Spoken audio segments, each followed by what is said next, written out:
Lonely rancher bought young pregnant woman sold by her mother, then found the miracle he'd waited for all his life. Under the cover of twilight, the shack behind the feed store reeked of sweat, kerosene, and silence that had been bought too cheap. Clara's wrists were red from the iron cuffs her mother had slapped on an hour earlier, her swollen belly heaving as she sat on the dirt floor, refusing to look anyone in the eye. 8 months gone, and you ain't thought she needs a doctor. Elias's voice cut through the room, low and gravelly. Not angry, not kind, just tired. She needs a husband, not a damned sawbones, spat the older woman, her cracked lips curling as she shifted her weight from one muddy boot to the other. A man like you ought to know the difference. I do not need a wife, Elias said, eyes not on Clara, but somewhere behind her, as if seeing ghosts in the wood-grain walls. I need quiet. The exchange was made without further noise. 2 silver coins, dull and old, 1 jug of whiskey, and a promissory note for half a butchered steer come fall. The mother unlatched the cuffs like she was untying a sack of potatoes and pushed Clara toward the door. Don't give him trouble, she muttered. He paid more than you're worth. Elias did not touch her. He only nodded toward the waiting horse, its mane slick with sweat.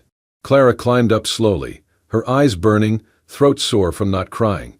The ride to his homestead was silent but for the wind. It was 3 miles through dust-choked trails and pine-lined shadows that seemed to breathe. His house sat at the edge of nothing, no neighbors, no fences, just wild land and a porch that looked like it had not heard laughter in a decade. He helped her down, motioned toward the door. Inside, the air was clean, too clean. No scent of tobacco, no perfume, only wood smoke and lemon oil. A single photograph hung crooked over the mantel. A woman with bright eyes and hands wrapped around a baby blanket, the child missing. You can stay here, Elias said, pointing to a room on the left. The bed is firm. There's water by the stove. I won't come in without knocking. Clara didn't speak. Her fingers hovered near the hidden fold of her boot, where she'd sewn in a thin blade days ago.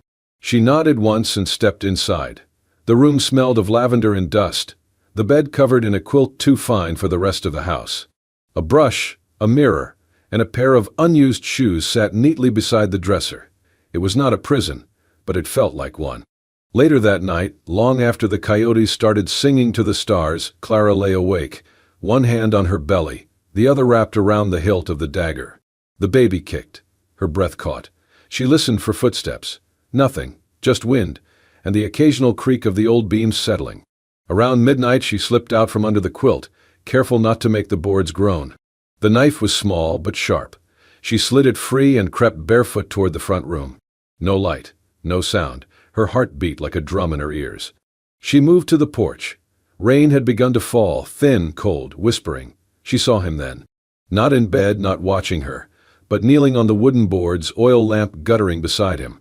Elias was threading new leather into a torn saddle, his brow furrowed in concentration, his hands steady. The rain soaked his shirt, dripped from his hair. He did not notice her.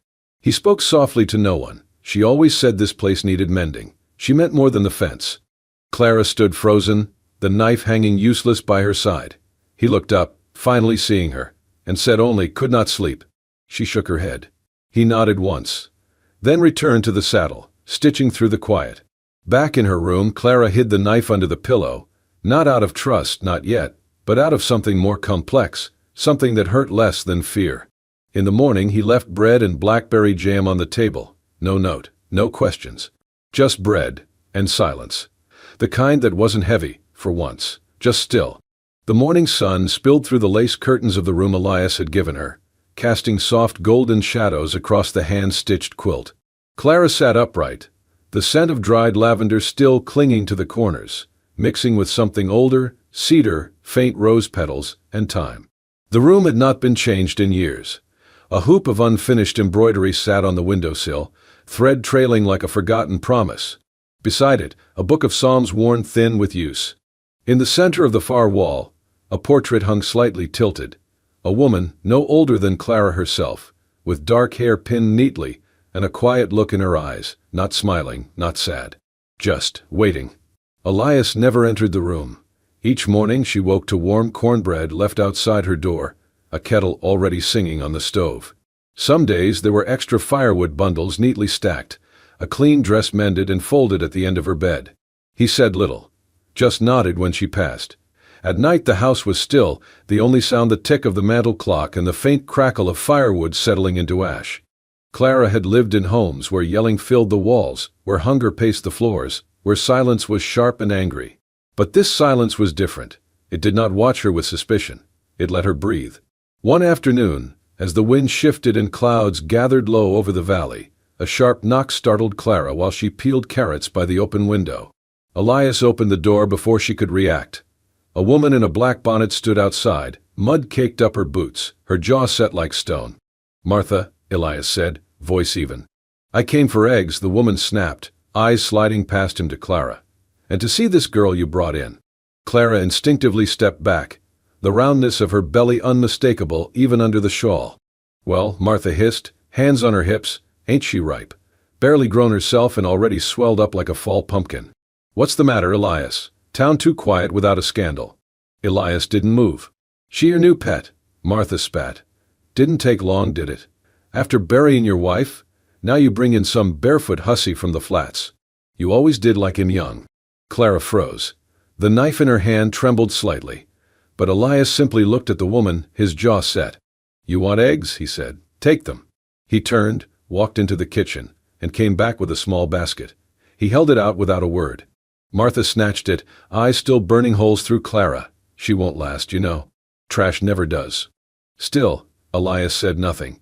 He stepped back, placed one hand gently on the door, and closed it. Not slammed. Just closed. The click echoed in the silence that followed.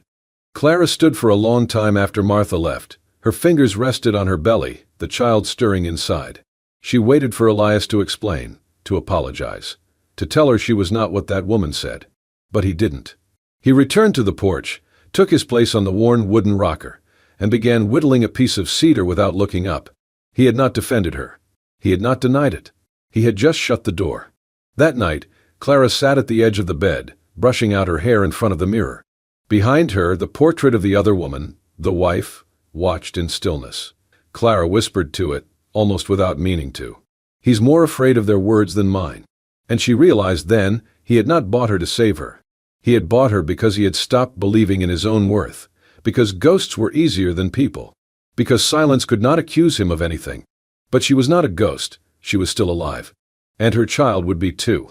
The wind howled like something feral that night, rattling the shutters and creeping through the floorboards like cold fingers looking for warmth. Clara lay in bed, eyes open, muscles tense. Every creak of the house fed her unease. She had counted the days. Nearly 2 weeks since her mother sold her off like livestock. Elias had not touched her, not even spoken more than necessary, but the silence was no longer comforting. It felt like waiting for a rope to tighten. She rose without lighting the lamp, dressing quietly in the long coat Elias had left hanging on the peg. The blade tucked in her boot pressed against her ankle, a grim reminder that freedom always came with a price. She pulled on thick socks, wrapped her shawl tightly, and stepped out through the back door. The cold hit her like a slap. Snow had started falling, light but fast, piling over the cracked stone path. She pressed on through the wind, teeth clenched against the sharp bite of air, her boots crunching softly. She did not know where she was going, only that it had to be away. Away from the house with the silent man. Away from the whispers. Away from the ghost of a woman in every thread of that bedroom. But a sudden twist of pain in her side stopped her mid-step. She gasped, grabbing the railing for balance. Another jolt, lower this time and stronger. She doubled over, the snow stinging her knees as she fell. Her breath came in short bursts, fogging in the dark. "No," she whispered, pressing her palm to the taut curve of her belly. "Not now. Please, not now." A sound, footsteps, heavy and fast. Then Elias's voice, rough with urgency. "Clara." She did not answer. She could not. The pain surged again. Then his hands were under her, lifting her with ease, her body pressed against the soaked wool of his coat. He carried her back into the house without a word, straight past the fire, into the warmth of the quilted bed. He knelt beside her, his face flushed from the cold, and placed a calloused hand on her stomach. His voice, when it came, was low and strained. "Do not let your child die because of what people say." His words struck her like thunder in a quiet sky. She stared at him, unable to look away. In that moment he was not the silent man who avoided questions. He was someone else, someone who knew what it meant to lose. Later, when the pain dulled and her breath returned to normal, Clara spoke for the first time about her past. She wanted me to serve drinks, she said, eyes fixed on the dancing flames in the hearth. To pour whiskey and sit on laps and smile like nothing mattered. The miners paid better if the girl was pretty. She paused, fingers gripping the edge of the quilt. I said no. Once. Just once. She locked me in the goat shed for 2 nights. After that I stopped saying no. Elias said nothing. He just stared into the fire, shoulders tense. I ran, Clara continued. Found a job cleaning sheets at a boarding house in Dry Creek. That's where I met him, the father. He was kind. Until he was not. She looked at Elias. I do not even know if he knows. I do not know if I want him to. Elias nodded once, slowly. Then he rose, set a fresh log on the fire, and left her to sleep. But sleep did not come easy. Clara drifted in and out of half-dreams, her mother's voice, the smell of whiskey, the weight of a man's breath on her skin. Sometime after midnight she woke with a start. There was a sound, faint, heartbreaking, crying. She sat up, breath caught in her throat. The baby. No, it was coming from outside her room. She rose quietly, walked toward the source, and stopped at the end of the hallway. Through the open doorway she saw Elias seated by the front window, the moonlight tracing silver lines across his face. In his lap lay a tiny dress, pink, hand-stitched, delicate as a sigh. He held it like one would hold a memory they were afraid to break. She made it after the 3rd, Elias said softly, without turning. Still believed it'd be different next time. Clara stepped closer, her voice barely above a whisper. The 3rd what? The 3rd loss, he said. She lost 7. I buried each of them behind the ridge. Boys, girls, we never named them. He traced the hem of the dress with one finger. I buried this one after the 7th. Could not look at it anymore. Clara stood in silence, the air thick with a sorrow that stretched beyond years, beyond words. And in that moment she understood. He did not shut the world out because he was cruel. He shut it out because it had taken everything he once dared to love. The morning after the crying, the snow had mostly melted, revealing the brown, brittle grass beneath. Clara stood at the kitchen window, watching Elias saddle his horse. He moved slow, precise. As always, but something had shifted. Last night had changed the quiet between them into something else, no longer made of fear or uncertainty, but of shared sorrow. After he rode off toward town, Clara wrapped herself in her shawl and stepped outside. The wind had softened, the air damp with thaw. She followed the narrow trail behind the barn, boots crunching on half-frozen soil, past the chicken coop and the broken fence. The footprints led her farther than she had ever dared to go, through a thinning grove of pine, up a gentle rise where the trees grew sparse and the sky widened. At the top of the ridge she saw them. 7 markers, worn and uneven, arranged in a line like forgotten prayers. No names. Just numbers, crudely etched with a blade into the weathered wood. Clara's breath caught in her throat. She knelt before the last one, the 7th. The earth there was newer than the rest, the grass struggling to grow. A single wildflower, stunted and bent from the cold, leaned against the marker as if mourning too. She reached out, fingers trembling, and laid her hand on the wood. Warm. Somehow, impossibly warm. And just like that, the tears came. Not because of fear or shame or loneliness, but because of the weight of it all. The silence she had mistaken for menace. The grief mistaken for cruelty. Elias was not the man the village whispered about in shadows. He was a man who had buried 7 pieces of hope. She cried for them. For him. For herself. She did not hear him approach. But when she turned, he was there, standing at the edge of the grove, hat in hand, eyes unreadable. He did not speak. Did not move. Just watched her the way someone watches fire, knowing it can warm or destroy. I thought you killed her, Clara whispered, voice thick. I thought, they said. I know what they say, Elias replied softly, and I let them. Why? Because arguing takes more breath than silence. His eyes drifted to the markers, then back to her. Each one took a little more from her. And me. By the 7th, there was nothing left. Clara stood slowly, her hand brushing the edge of the wooden cross. She tried to plant roses here, he said. Never grew. Soil's too thin. Wind takes the petals. Maybe this spring, Clara said, we try again. For the first time, his face shifted, barely. A flicker of something almost like disbelief. Then he nodded once, the way a man nods when he hears something he did not realize he needed to hear. They stood there a while longer beneath a sky that promised more cold before warmth. The ridge felt sacred, not in the way of churches, but in the way of pain remembered and honored. Then, without a word, they walked back down together, steps slow, even and side by side. The days lengthened, and the snow began to pull back its icy fingers from the earth. Shoots of stubborn green poked through the frozen ground, the sky no longer a flat gray, but tinged with the pale blue of an approaching spring. Something within the house shifted too, not loudly, but gently, quietly. Clara no longer waited for Elias to leave before stepping outside. She joined him, pulling on gloves, holding nails as he mended the south fence, handing him boards as he patched the roof of the woodshed. She limped a little now, the weight of her belly more pronounced with each week, but she moved with purpose. At noon she cooked corn cakes, stewed beans, rabbit Elias trapped that morning. Sometimes he spoke, most times he listened. And every evening, as the fire crackled and the sky turned from gold to navy, Clara read aloud from the worn Bible that sat in the kitchen hutch, its pages soft from years of turning. She read slowly, pausing to ask questions, to wonder aloud about passages. What does it mean when it says, "Sorrow may endure for a night, but joy cometh in the morning"? Elias, carving a spoon from hickory in the rocking chair, replied without looking up. It means sometimes you have to lose something to understand what's worth finding. One afternoon, Clara stood near the porch where Elias tended to a crooked line of wooden stakes running along the fence. She noticed the soil was darkened, turned fresh. Beside each stake sat a bulb, half buried. "You're planting roses again," she said, stepping closer. He glanced up, wiping his hands on a rag. "They won't take, never have." Clara crouched slowly beside one, her hands pressing lightly into the earth. "Then why keep trying?" Elias shrugged. "Because she believed they would. Said even the hardest ground gives in if you're patient enough." "And you?" He hesitated, then looked at her fully. "I never believed it, but I kept planting. Because when she looked out and saw them, even the ones that didn't bloom, she smiled like they did." Clara swallowed the lump rising in her throat. She reached for one of the stakes and turned the soil gently, carefully recovering the bulb. I think she was right. Later that night, as wind whispered against the windows and the warmth from the stove wrapped the room like a blanket, Clara sat at the table, one hand on her stomach. The baby kicked beneath her palm, rhythmic and strong.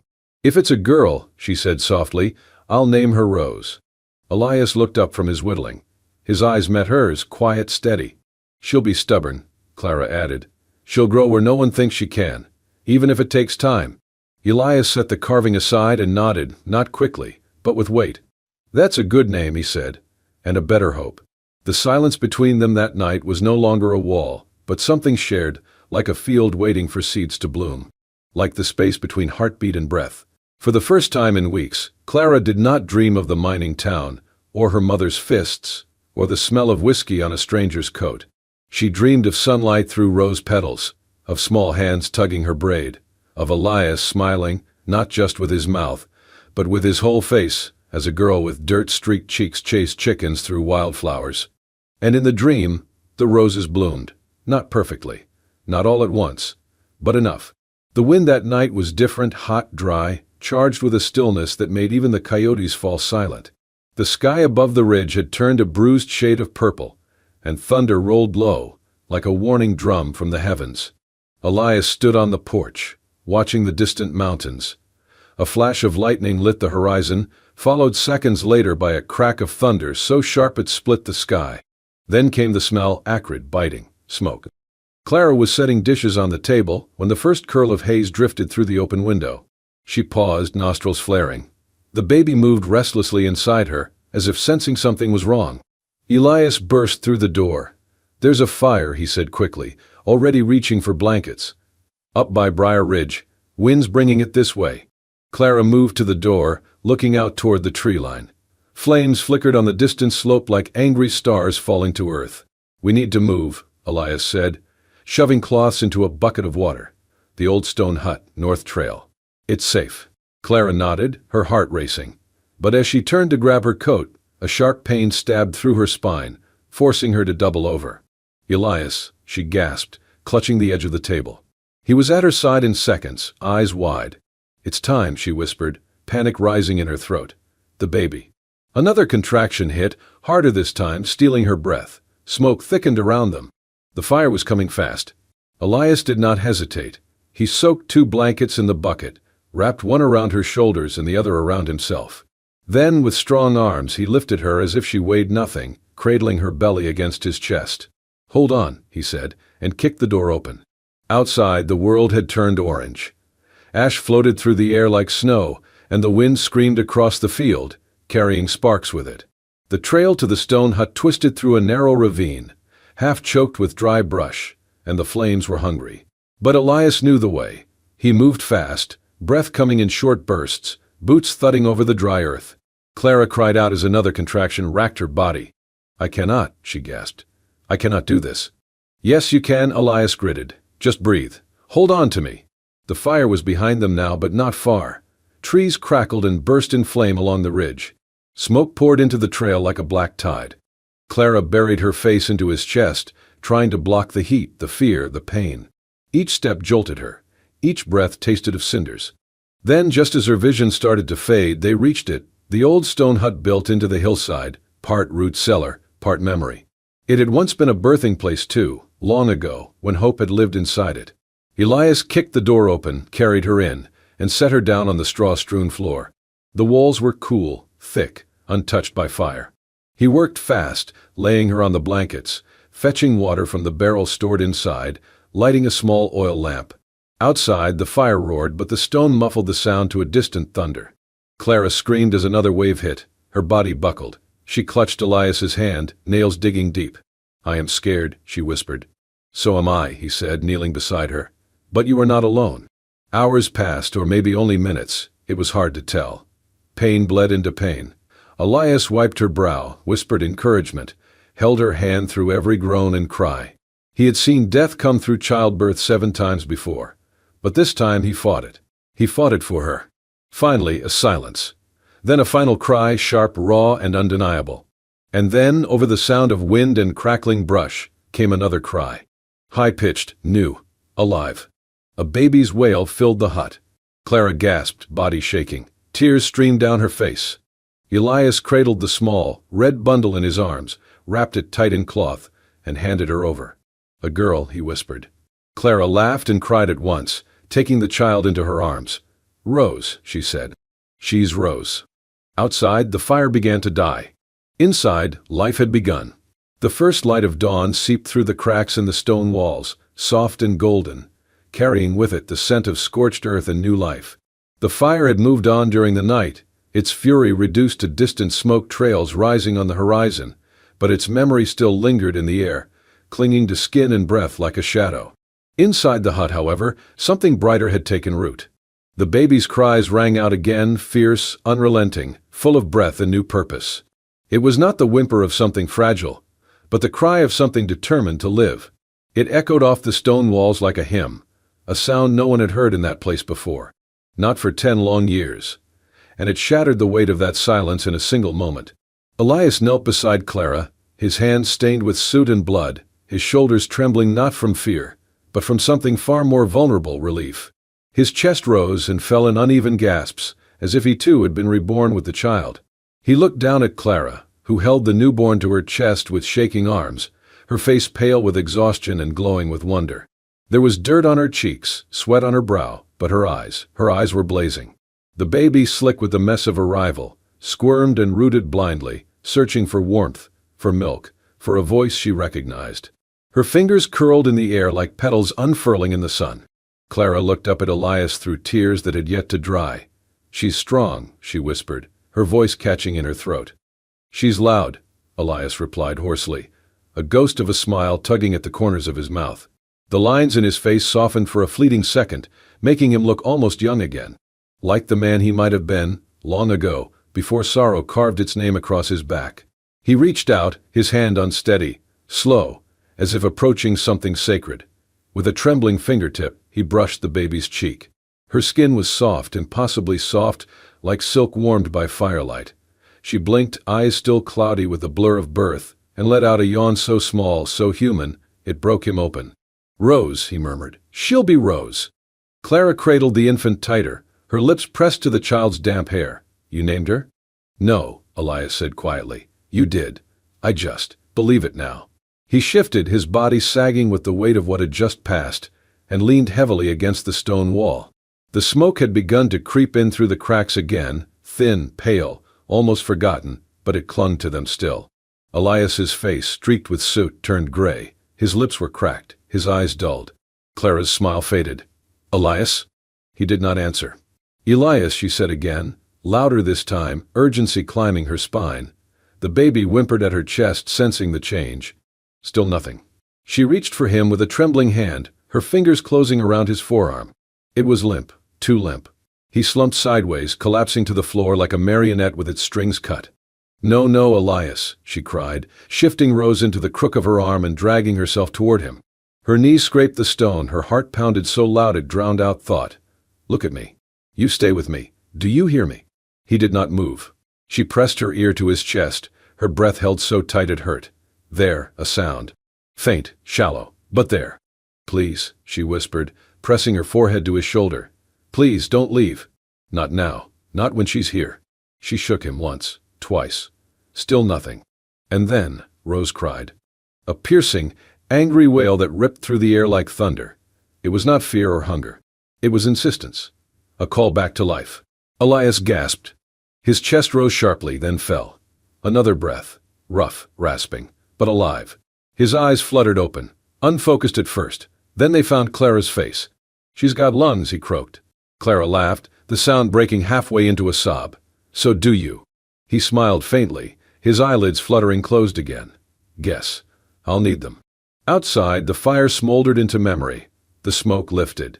And inside that battered, soot-blackened hut, the three of them stayed close, wrapped in silence, in breath, in the fragile miracle of survival. Bound not by blood, but by the cry that named a child and resurrected a man. Bound by a rose that bloomed in the middle of ruin. 1 year later, the house that once stood in silence now hummed with life. The wooden fence was rebuilt, sturdy and straight, wrapped with soft vines and wild grass that had returned with the spring rains. A cradle sat by the front window, carved from cedar and smoothed by hand, where a baby once slept and now stood, learning to walk, one wobbling step at a time. The rose bushes by the porch had bloomed. Not all of them, not perfectly, but enough. Delicate pink petals opened toward the sun, stubborn and tender. They grew where only failure had lived before. Inside the house, laughter echoed in the kitchen, Clara stirring stew, humming softly as Rose babbled on the floor, clutching a wooden spoon like a scepter. Elias sat at the table, mending a doll's torn arm with the same patience he once used to sew saddles and shoes. Letters came now, wrapped in blue ribbon or tucked inside baskets of cornbread and peach jam. Some were apologies. Some were blessings. All came from the same mouths that had once whispered cruelty. They left quilts, socks, even a note scribbled in a child's hand that said, "Sorry for what my mama said." The porch became a gathering place on warm evenings. Sometimes neighbors stopped by, awkward at first, bringing pie or old stories. Clara never asked why they came. She just passed around the tin cups and let them come again. One morning, Clara held Rose on her hip, pointing to the flowers by the fence. "She called you Bay yesterday," she said, smiling. Elias raised an eyebrow. "Before Ma." Clara laughed. "Twice, I counted." He chuckled, that quiet, familiar sound that still made her chest ache in the best way. "She's a clever one." "She's yours," Clara said softly, meaning more than the words. He reached out and touched the child's cheek. "Ours." That evening, as the sun melted into amber across the valley, Rose toddled barefoot through the yard. Her curls bounced with each step, one chubby hand clutched around the stem of a fresh-picked rose. She squealed with delight at a butterfly, stumbled, and rose again, undeterred. Clara watched from the porch, hand resting on her belly, now round once more with new life. Elias stood beside her, his hand gently on her back. The land around them, once scorched and barren, had grown green again, not perfect, not easy, but alive. And as Rose ran laughing into the golden light, the petals of her rose trailing behind her like blessings, Clara whispered, "Some things must be lost to make room for miracles, and even in a place turned to ash, flowers can still bloom." If this story stirred something in your heart, if you felt the quiet strength of a man who thought he had nothing left, the resilience of a young woman rising from betrayal, and the miracle of a rose blooming from ashes, let us know with a like, a comment, or most of all, a subscription. This is Wild West Love Stories, where forgotten romances are brought back to life, where broken hearts learn to beat again, and where miracles grow in the most untamed places. Subscribe to stay with us through every tale of longing, redemption, and love that defied the frontier. And don't forget to hit the bell, so you never miss a story where bullets missed, but hearts didn't. Thank you for riding with us. We'll see you in the next story.